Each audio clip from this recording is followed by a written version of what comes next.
influenced your understanding of business communication? Okay. I'm studied in my bachelor and my master in Beijing, the capital of China. My university is good at this translation field, and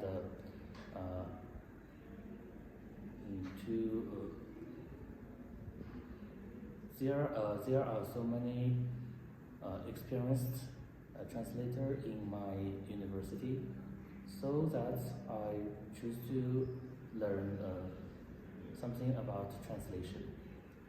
Yes, because my teacher, my supervisor, yes, my first supervisor is a great translator. Oh, yes, he is a first-class translator in China between Kazakh languages and Chinese. He is a professor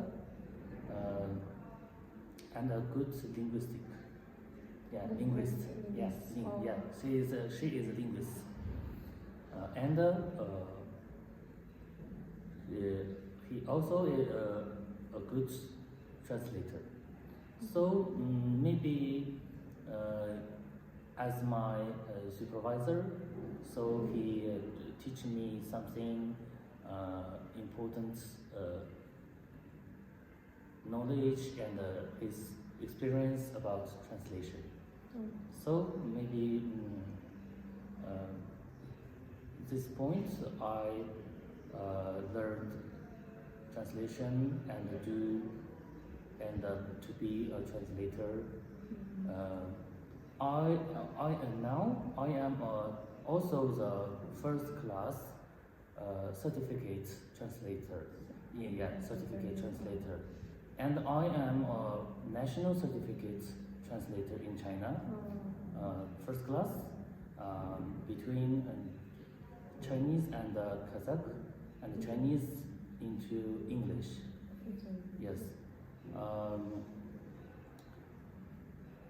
I major in the translation about political translation. Yes. Political translation. Yeah, this is my major. Yes, political translation. For example, I participate in international conferences, forums, or any other types of meeting. As a translator, I translate for the regional or national leaders. For example, Russia, Mongolia, China, Kazakhstan, and so on. I translate into Kazakh from Chinese, translate into Chinese from Kazakh, and between Chinese and into English. Okay. As a translator, you should be good at many fields, not only the political translation. Yeah. Even if my major is political translation, but sometimes you should translate translate something about business, medicine, and any other fields in the reality. So sometimes I also translate for companies. For example, once I translate for a Chinese company.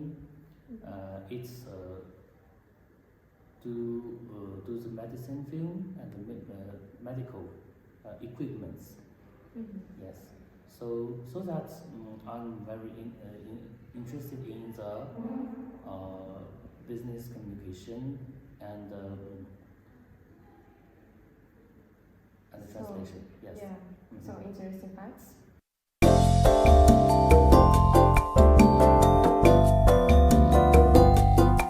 Have you ever had to mediate or explain cultural differences during a translation project for a business client.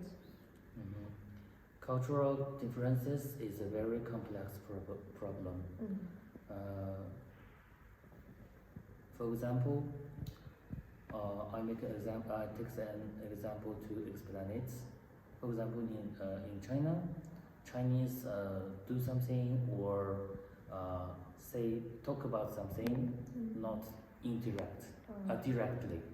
They also talk about everything by indirect, because Chinese think that indirect way will be more and more polite.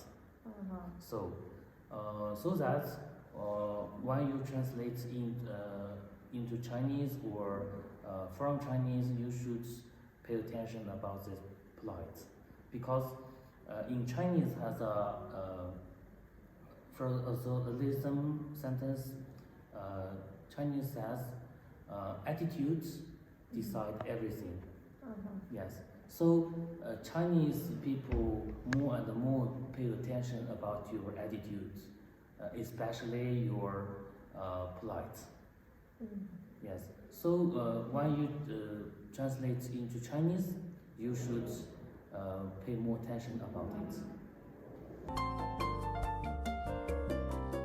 How advice would you give to aspiring translators working in international business communication?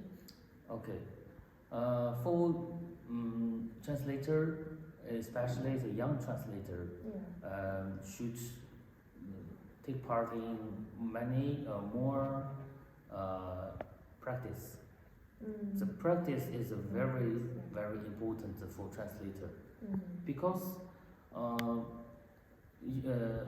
translation theory you learn from the class is totally different from the practice.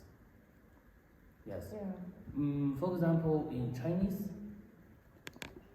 translation, for example, if the speakers have some mistake, yes, one is in the conferences or any other situation, but when you translate into Chinese, you cannot translate his or her mistake at here. Every mistake you should be ignore. Yes. Ignore. This is the most differences between English translation and Chinese translation.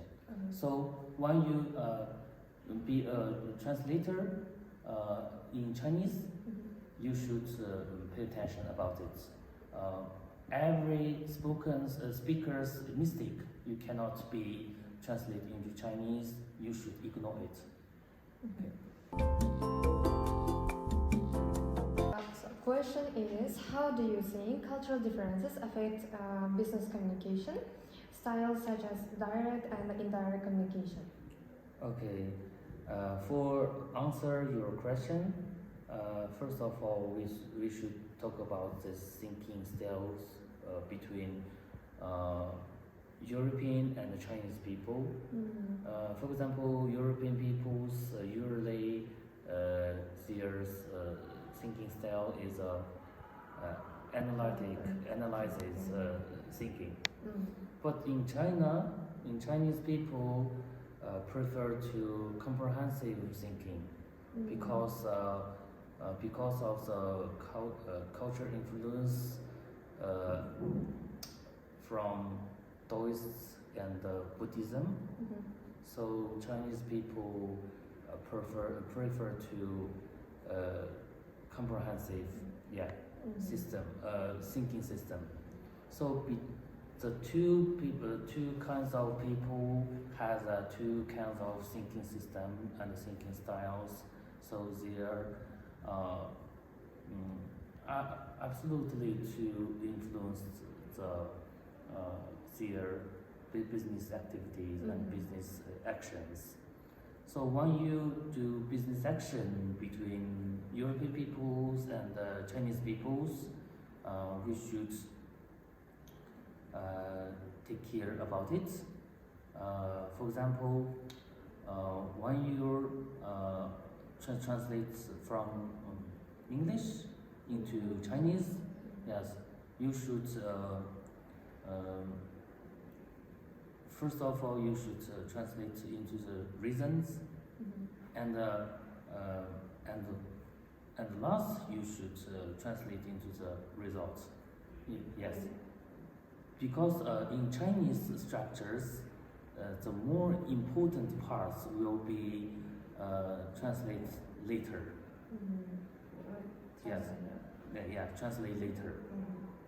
Yes, for example, the most important things or most important parts, you should put the sentences later. And then, second way, maybe the most important parts, you think this is the key points. You should repeat again or repeat 3 times. Because Chinese think that the part of you repeated, this part will be important, and the Chinese people will be more pay attention about it, and they will highly take care about it. So thank you. Thank you very much.